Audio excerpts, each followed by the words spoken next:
वैदेही सकितं सुरद्रुमतले हैमे महामण्टपे मध्ये पुष्पकमासने मणिमये वीरासने सुस्थितम् अग्रे वाचयति प्रभञ्जनसुते तत्त्वं मुनिभ्यः परं व्याख्यान्तं भरदादिभिः परिवृतं रामं भजे श्यामलम् நமஸ்தபாயே. இன்றைய தினம் ஸ்ரீ சம்க்ஷேப ராமாயணத்தினுடைய ஸ்லோகன் நம்பர் 45 அண்டு 46 இந்த ரெண்டு ஸ்லோகங்களை நாம தெரிஞ்சுக்க இருக்கோம்.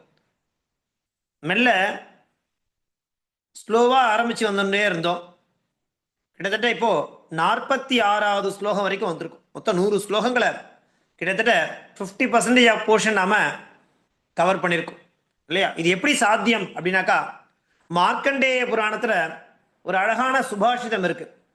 அது என்ன சுபாஷிதம்னா, யோஜனானாம் சஹஸ்ராணி யாதி கச்சன் பிபீலிகா அகச்சன் வைனதேயோபி பதமேகம் ந கச்சதி அப்படிங்கிறது அழகான ஒரு சுபாஷிதம். இது மார்க்கண்டேய புராணத்திலிருந்து சொல்லப்பட்ட ஒரு விஷயமாக இருந்திருக்கு. இந்த சுபாஷிதம் எங்கேருந்து எடுக்கப்பட்டிருக்கு? மார்க்கண்டேய புராணம் அப்படின்னு சொல்லக்கூடிய அந்த புராணத்துல அழகா சொல்ற இந்த ஸ்லோகத்தை. என்ன ஸ்லோகம் பாருங்கோ. யோஜனானாம் சஹஸ்ராணி யாதி கச்சன் பிபீலிகா அகச்சன் வைனதேயோபி பதமேகம் ந கச்சதி. இதற்கு என்ன அர்த்தம்னாக்கா, பிபீலிகானா எறும்புன்னு அர்த்தம். பிபீலிகா அப்படிங்கிற அந்த சம்ஸ்கிருத பதத்துக்கு என்ன அர்த்தம்? பிபீலிகான்னு அர்த்தம். வைனதேயனா கருடன் அர்த்தம். வைனதேயனா கருடன் அர்த்தம். அப்பதான் யோஜனை அப்படிங்கிற மாதிரி சொல்லுவா. ஒரு அளவு, 1 கிலோமீட்டர், 1 மைல், அந்த மாதிரி. அதுக்கு முன்னாடி அவ பயன்படுத்தின அந்த தூரத்துக்காக பயன்படுத்தக்கூடிய அந்த மெஷர் சொல்லுவா இல்லையா? அந்த கிட்டத்தட்ட 3 கிலோமீட்டர் சேர்ந்தது 1 மைல்னு சொல்லுவா. அதே மாதிரி 3 மைல் சேர்ந்தது ஒரு யோஜனைன்னு சொல்லுவா. அந்த யோஜனானாம் சஹஸ்ராணி யாதி, யாத்தினா செல்லக்கூடும், அதால நகர்ந்து போகக்கூடும்.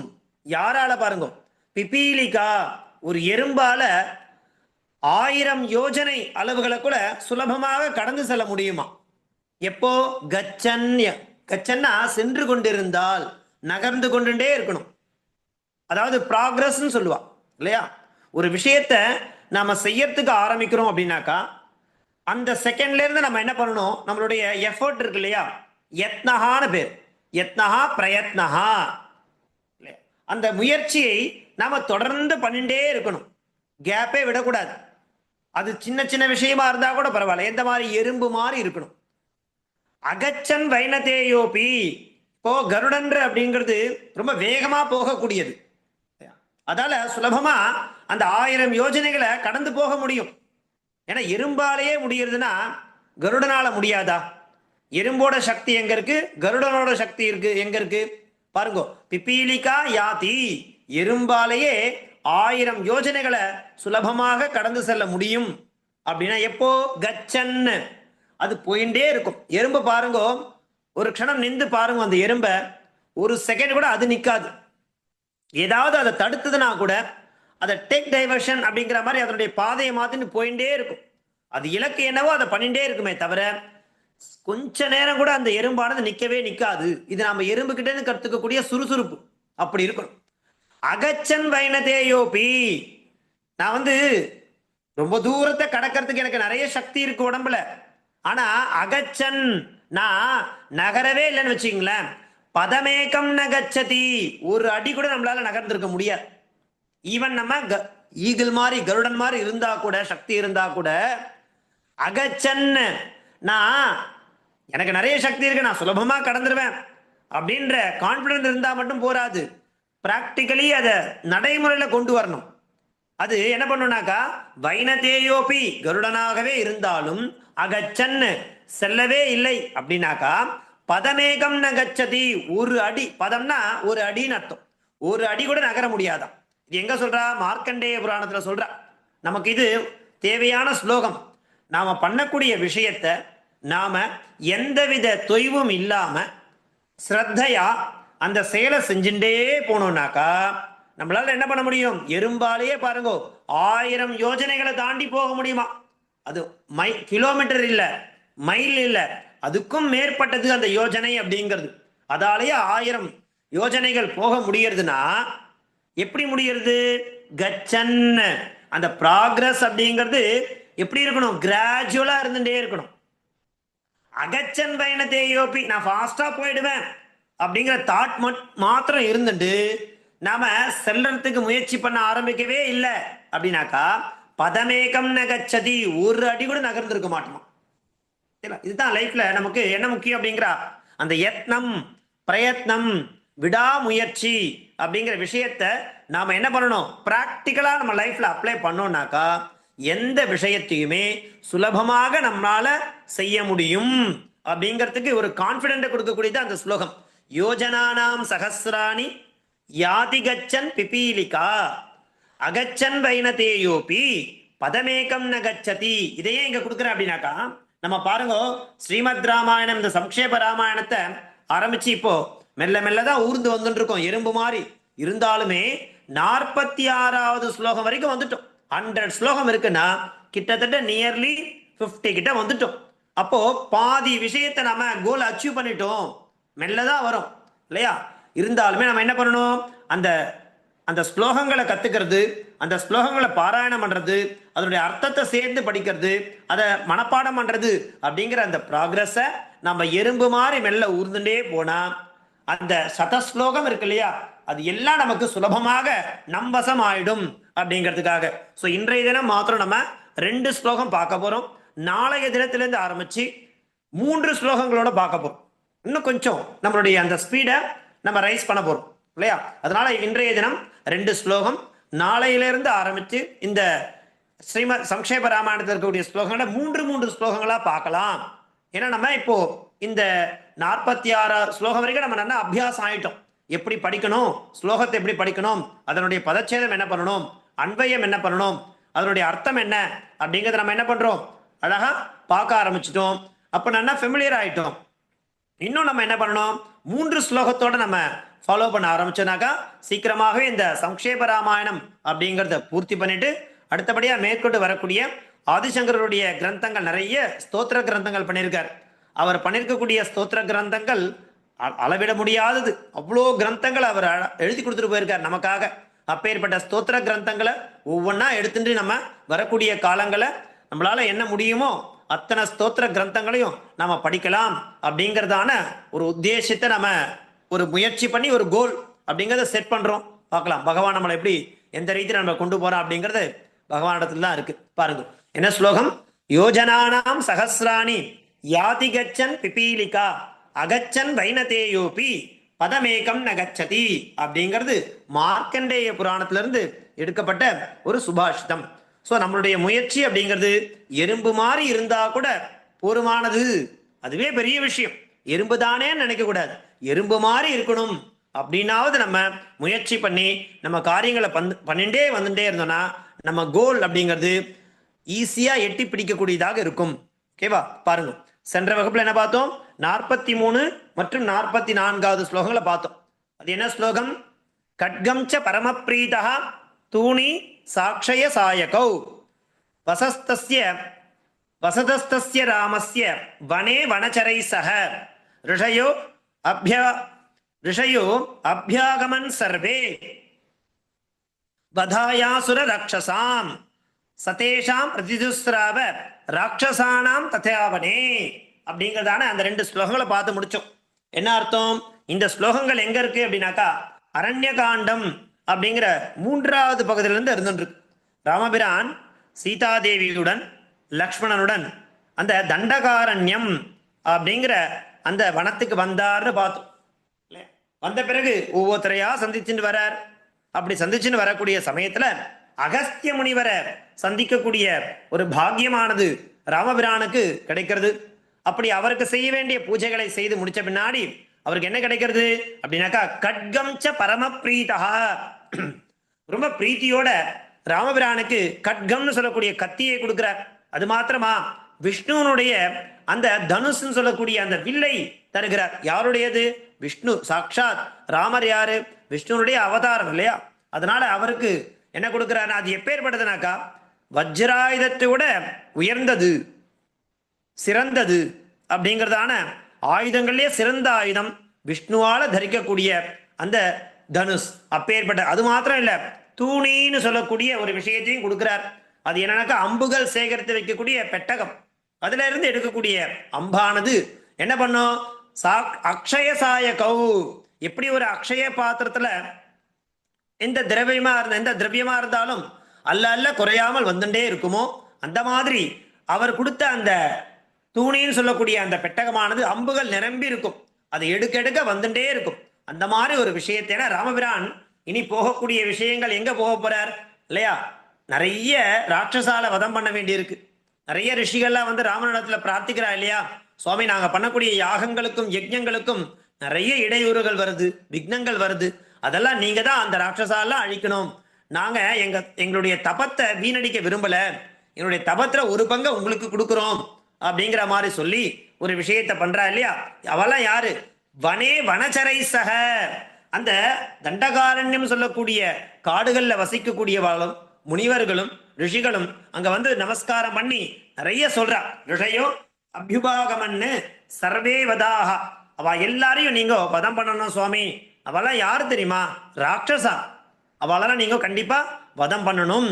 அப்படி ததா அப்படியே ஆகட்டும்ன்ற மாதிரி சொல்லி அந்த 44வது ஸ்லோகம் வரைக்கும் நம்ம பார்த்து முடிச்சிருந்தோம். அதை தொடர்ந்து இன்றைய தினம் ஸ்லோகம் நம்பர் 45 மற்றும் 46வது ஸ்லோகம் என்ன அப்படிங்கிறத நான் சொல்லுவேன். அதை குழந்தைகள் சொல்லுவா, மற்றவாளும் அதை கேட்கலாம். பிரதிஜ்ஞாதஸ்ய ராமேண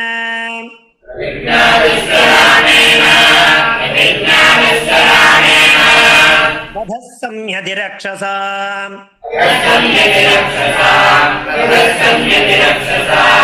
ரிஷீணாம் அக்னிகல்பானாம்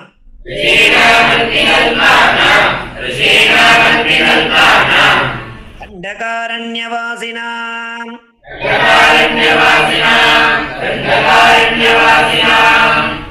விஜ்ஞாதஸ்ய ராமேண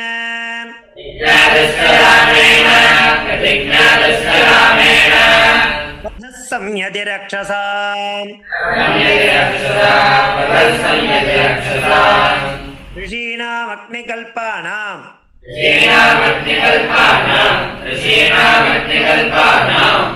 தண்டகாரண்யவாசினாம் விஜ்ஞாதஸ்ய ராமேண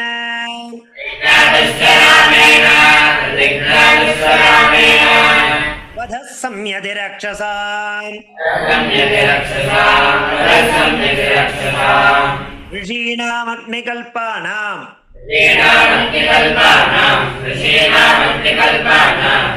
தண்டகாரண்யவாசினாம்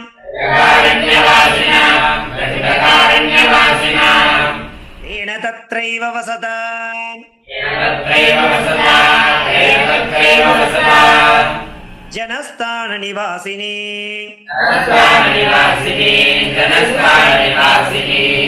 விரூபிதா சூர்பணகா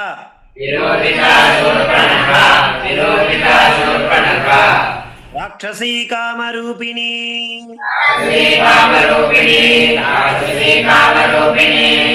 தேன தத்ரைவ வசதாம் ஜனஸ்தான நிவாசினி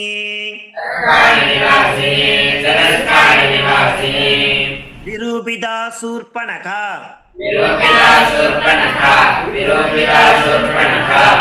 ராட்சசீ காமரூபிணி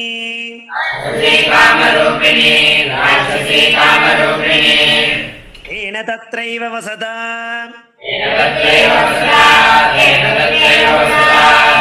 ஜனஸ்தான நிவாசினி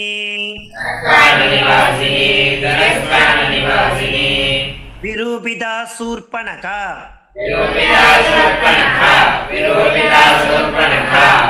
ராட்சசீ காமரூபிணி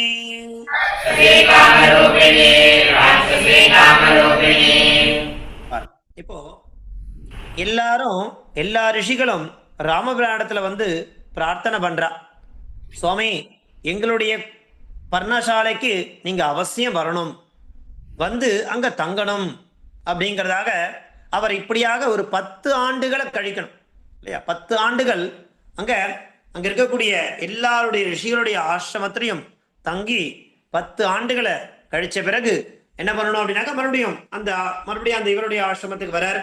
அந்த உடனே எல்லாரும் சந்திக்கிறா.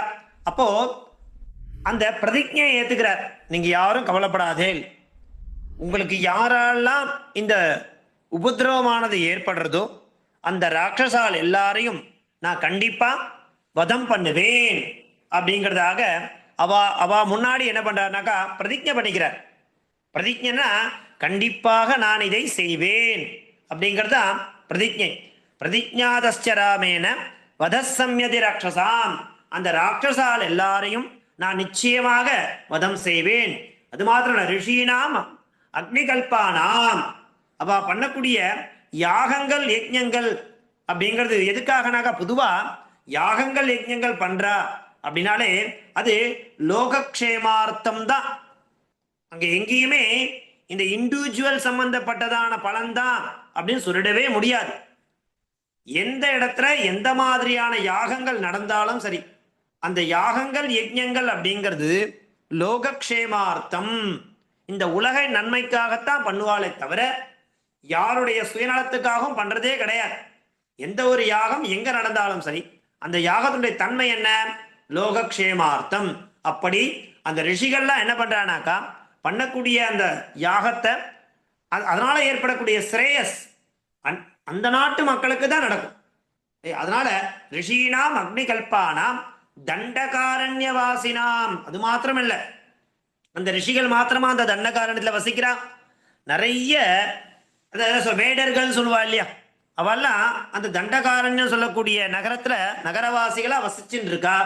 அவளும் வந்து சொல்றா, சுவாமி எங்களாலையும் இங்க சுதந்திரமா இருக்க முடியல சுவாமி, நிறைய தொந்தரவுகள் ஏற்படுறது, அதை நீங்க தான் எப்படியாச்சும் போக்கணும்னு சொன்ன உடனே அந்த ராட்சசாலாம் வதம் பண்ணி அதற்கான பிரதிஜை எடுத்துட்டு அந்த ரிஷிகளுடைய யாக யஜ்ஞங்களை நிச்சயமா நான் காப்பாத்துறேன்னு சொல்லி அந்த தண்டகாரணத்தில் இருக்கக்கூடிய வசிக்கக்கூடிய மக்கள் அவளுடைய நிம்மதி ஏற்படணும் அப்படிங்கிறதுக்காகவும் ராமர் என்ன பண்றார் அப்படின்னாக்கா பிரதிஜை பண்ணிட்டு அதை நிறைவேற்றினார். அதே மாதிரி தேன தத்ரைவ வசதா ஜனஸ்தான நிவாசினி விரூபிதா சூர்பனகா ராட்சசி காமரூபிணி.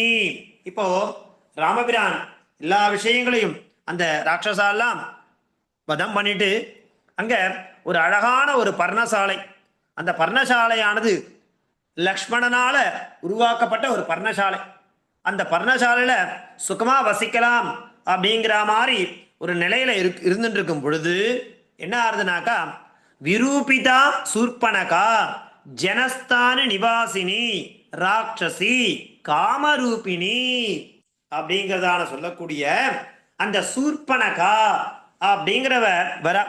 பாருங்க, நம்ம பிகினிங்லேயே ஒரு விஷயத்த சொல்லியிருந்தோம், என்ன அப்படின்னாக்கா இந்த ராமாயணம் அப்படிங்கிற தாத்பரியமே என்னன்னாக்கா முக்கியமான தாத்பரியம், அதாவது பரமாத்மாவோட இந்த ஜீவாத்மாவை கொண்டு போய் சேர்க்கணும், அதுதான் முக்கியம். அப்படி அந்த பரமாத்மாவோட இந்த ஜீவாத்மா யாரு அப்படின்னாக்கா சீதா விராட்டி. அந்த சீதா விராட்டிங்கிற ஜீவாத்மா இப்ப பரமாத்மாவோட சேரணும் இல்லையா. அப்படி சேர்றதுக்கு நமக்கு ஆஞ்சநேயர் அப்படிங்கிற அந்த ஆச்சாரியன் நம்ம கை கொடுக்கிறார். யாரு? ஆஞ்சநேயர் தானே சீதா விராட்டியிடம் சென்று தூது போய் அந்த கணையாழியை கொடுத்து அங்கிருந்து சீதா விராட்டி எப்படிலாம் இங்க காப்பாத்திட்டு வரலாம் அப்படிங்கிற ஒரு விஷயத்தையும் மேற்கொண்டு ராமனிடத்துல சீதைய சேர்த்து வைக்கிறதுக்காக அவர் படக்கூடிய பாடுகள் எப்பேற்பட்டதுன்றது நம்ம மேற்கொண்டு வரக்கூடிய சுந்தரகாண்டம் அதெல்லாம் வரப்போறது, அதுல வாசிக்க போறோம். ஆஞ்சநேயர் எப்படி லங்கைக்கு போறார், என்ன மாதிரியான விஷயங்கள்லாம் நடக்கிறது அப்படிங்கிறத நம்ம அந்த சுந்தரகாண்டம்னு ஒரு பகுதியானது வரப்போறது. அப்ப நம்ம பார்க்கும்பொழுது நமக்கு தெரியும் சீதை அப்படி எப்படி கஷ்டப்பட்டான்ட்டு. இப்படி சீதா பிராட்டி அங்க இருந்துக்கூடிய அந்த ஜீவாத்மாவை பரமாத்மாவோட சேர்க்கறதுக்காக ஆஞ்சநேயர் அப்படிங்கிற ஆச்சாரியன் நமக்கு சகாயம் பண்றான்னு பார்த்தோம். அதே மாதிரி இந்த ஜீவாத்மாங்கிறது என்னன்னாக்கா ராவணன் அப்படிங்கிற இந்த மனசு இருக்கு இல்லையா, அதற்கு அந்த அவனுடைய அந்த மனசு தான் அவனை வந்து நல்லது பண்ண விடாம தடுக்கிறது. அந்த மனசுக்கு 3 விதமான குணங்கள் இருக்குன்னு சொன்னோம் அந்த சரீரத்துக்கு ராவனிடத்துல. என்னென்ன குணங்கள்? சத்வகுணம், ரஜோகுணம், தமோகுணம் சொன்னோம். இந்த 3மே பாருங்க அவர் இடத்துல இருக்கு. சூர்பனகை, கும்பகர்ணன், விபீஷணன், இவா 3 பேரால தான் ராவனுடைய அந்த ராவணனுடைய 3 குணங்கள் அமையிறதுன்னு சொல்றா. அதுல சூர்பனகான்றவ எப்பேற்பட்டவள் பாருங்களேன்.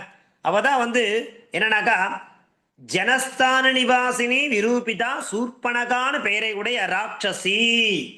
இந்த ராட்சச குணம் அப்படிங்கிறது நமக்கு எப்படி வரும்னாக்கா சத்வகுணம்ன்றது குறைஞ்சுட்டே போயிடும். தமோ குணம் அப்படிங்கிறது நிறைய இருக்கும். ரெண்டாவதா இருக்கக்கூடிய அந்த சத்வகுணம் ரஜோகுணம். இந்த ரஜோகுணம் அப்படிங்கிறது தான் இந்த சூர்பனகா. அவளால் தான் அவட்ட என்னெல்லாம் இருக்குன்னு பாருங்க. விரூபிதா சூர்பனகா ராட்சசி காமரூபிணி. அந்த பேராசை அப்படிங்கிற ஒரு விஷயம் அது அவரிடத்துல இருக்கு. அதனால அவருடைய குணமும் எப்படி இருக்கு அப்படின்னாக்கா தன்மை. ஒரே விஷயம் தோ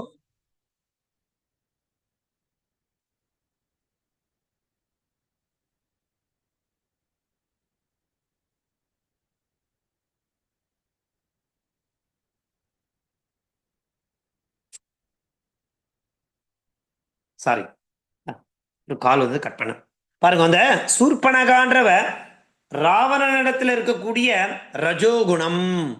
அப்போ பொதுவா எல்லாருக்குமே 3 குணங்கள் இருக்கும். சத்துவகுணம்ன்றது என்ன அப்படின்னாக்கா சாத்விகமான குணங்கள், நல்ல விஷயத்தையே நாடுவது. ரஜோகுணம்னா இந்த தேவையில்லாததை நம்ம ஆசைப்படுறது, பிரத்யாரோட பொருளுக்கு ஆசைப்படுறது, நமது இல்லை அப்படின்னா கூட அந்த விஷயத்து மேல நம்ம இந்த மாதிரியான விஷயங்கள்ல நம்ம என்ன பண்ணிட்டு இருப்போம். பிரவேசம் பண்ண அவளுக்கு என்ன குணம் இருக்கு? ரஜோ குணம் இருக்கு, ராட்சச குணம் இருக்கு அப்படிங்கிற மாதிரி. இப்போ அந்த ராவனிடத்துல 3 குணங்கள் இருக்கு. யார் யாரு அப்படின்னாக்கா சூர்பன, அதாவது சத்துவ குணம்னாக்கா விபீஷணன். அவன் சொல்றான், அவன் யாரு? விபீஷணோ விஷ்ணு பக்திம். என்னதான் அவன் வந்து ராவனுடைய சகோதரனா இருந்தா கூட அவனுக்கு விஷ்ணுவினிடத்துல பக்தி ஜாஸ்தி. அதனாலதான் அவனிடத்துல சத்துவகுணம் இருக்கு. அந்த சத்துவகுணம் அப்படிங்கிறது ராவணன் கூட தான் இருக்கு. ஆனா ராவணன் என்ன பண்றான்? விபீஷணன்ற சத்துவகுணத்தை புறம் தள்ளிட்டு சூர்பனகான்னு சொல்லக்கூடிய அந்த ரஜோகுணமாக இருக்கக்கூடிய ராட்சச குணத்தையும் தமோ குணமாக இருக்கக்கூடிய கும்பகர்ணனையும் தன்னுடனே வச்சுட்டு இருக்கான் இல்லையா? அதனாலதான் அவனுக்கு இப்படிப்பட்ட விளைவானது ஏற்படுறது. அப்படிப்பட்ட அந்த சூர்பனகை அப்படிங்கிறவர் இந்த இடத்திற்கு வந்தால், எந்த இடத்திற்கு வரால் அப்படின்னாக்கா இந்த சீதா பிராட்டி, ராமபிரான், லக்ஷ்மணன் இருக்கக்கூடிய அந்த இடத்திற்கு இவள் வந்தால் அதன் பிறகு என்ன ஆறுது அப்படிங்கிற ஒரு விஷயமா இனி வரக்கூடிய ஸ்லோகங்கள்ல நாம என்ன நடக்க போறது. இந்த சூர்பனகா அப்படிங்கிறவா இந்த மூவரையும் சந்திக்கிறா. அப்படி சந்திச்ச பிறகு அவளுக்கு என்ன மாதிரியான ஒரு விஷயம் தோன்றியது, அதனால் ஏற்பட்ட விளைவுகள் என்ன அப்படிங்கிறத இனி வரக்கூடிய ஸ்லோகங்களை நம்ம ஒன்னொன்னா பார்த்துன்னு வரப்படும். ஓகேவா? பாருங்க, இந்த 2 ஸ்லோகத்துக்கான சம்ஸ்கிருத அர்த்தம் என்ன அப்படிங்கறத நம்ம பார்க்கலாம்.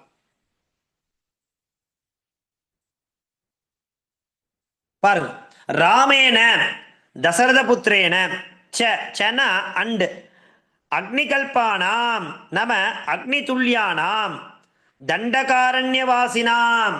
அந்த தண்டகாரண்யத்தில் வசிக்கக்கூடியவர்கள் யார் யாரு? ரிஷினாம் முனீனாம் சம்யதி யுத்தே ரக்ஷசானாம் நம ராட்சசானாம் வதஹ நம சம்ஹாரஹ இத்யர்த்தஹ. அதன் பொருட்டு என்ன பண்ணாருன்னு பார்த்தோம். பிரதிஜாதஹ பிரதிஸ்ருதஹ. என்ன பாவார்த்தஹ? தண்டகாரண்யவாசினாம் அக்னிதுல்யானாம் ரிஷீனாம் புரஸ்தாத் ராமேன யுத்தே ராட்சசானாம் வதஹ பிரதிஜாதஹ. நீங்க யாரும் கவலைப்படாதே, அந்த ராட்சசால நான் நிச்சயமா உங்களுக்காக வதம் பண்றேன் அப்படிங்கிற ஒரு விஷயத்தை பிரதிஜாதஹா கஹா ராமஹா அப்படிங்கிற மாதிரி ஒரு ஸ்லோகத்தினுடைய தாத்பரியமாகவும் அடுத்த ஸ்லோகத்தினுடைய பிரதிபதார்த்தம் என்ன அப்படின்னு பாருங்க. தத்ர ஏவ வசதா, தத்ர ஏவனா தஸ்மின் வனே ஏவ வாசம் குருவதா நம வசதான வாசம் குருவதாம் தேன அந்த ராமேன என்ன ஜனஸ்தான நிவாசினி நம தண்டகாரண்ய வாசினி காமரூபிணி அவளும் அங்கேதான் இருக்கா இப்போ. யாரு? அந்த சூர்பனகான்னு சொல்லக்கூடியவள். அந்த ஜனஸ்தானி நிவாசினி தண்டகாரண்ய வாசினி காமரூபிணி நாம மனோனுகூல ரூபதாரிணி.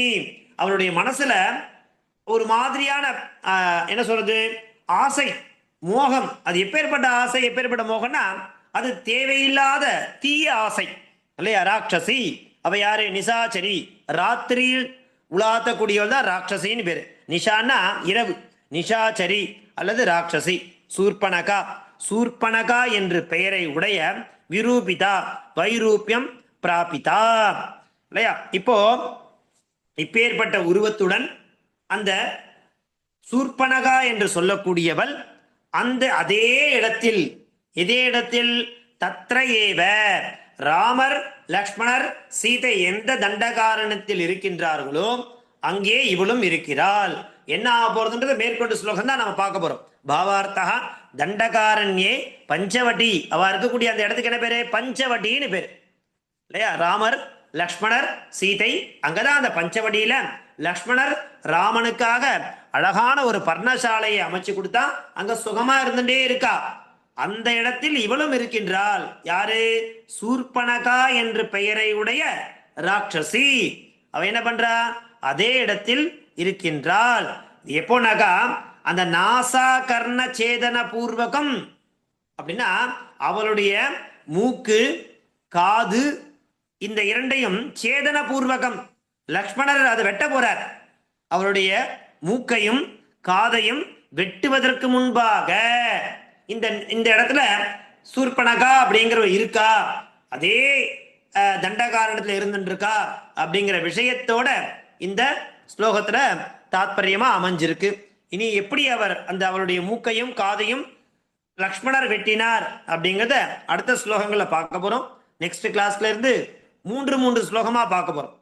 ஓகேவா? இன்றைய தினத்துல நாம 2 ஸ்லோகங்களை தெரிஞ்சிடும். என்னென்ன ஸ்லோகங்கள் அது அப்படின்னாக்கா பாருங்க. ஸ்லோகம் நம்பர் 45 மற்றும் 46. பிரதிஜாதஸ்ச ராமேன வதசம்யதி ரக்ஷசாம் ரிஷீணாம் அக்னி கல்பானாம் தண்டகாரண்ய வாசினாம் தேன தத்ரைவ வசதா ஜனஸ்தான நிவாசினி விரூபிதா சூர்பனகா ராட்சசி காமரூபிணி சொல்லக்கூடிய ஸ்லோக நம்பர் 45 மற்றும் 46 சொல்லக்கூடிய 2 ஸ்லோகங்கள் என்னென்ன, அதனுடைய தாத்பரியம் என்ன அப்படிங்கிற விஷயத்தை நாம தெரிஞ்சிடும். ஸோ நாளைய தினத்திலிருந்து ஆரம்பிச்சு 3 ஸ்லோகங்களா நாம இந்த சம்க்ஷேப ராமாயணத்தை கத்துக்க போறோம். தாசன். மங்களம் கோசலேந்திராய மகனீய குணாப்தயே சக்கரவர்த்தி தனூஜாய சார்வபௌமாய மங்களம். தன்யவாதः.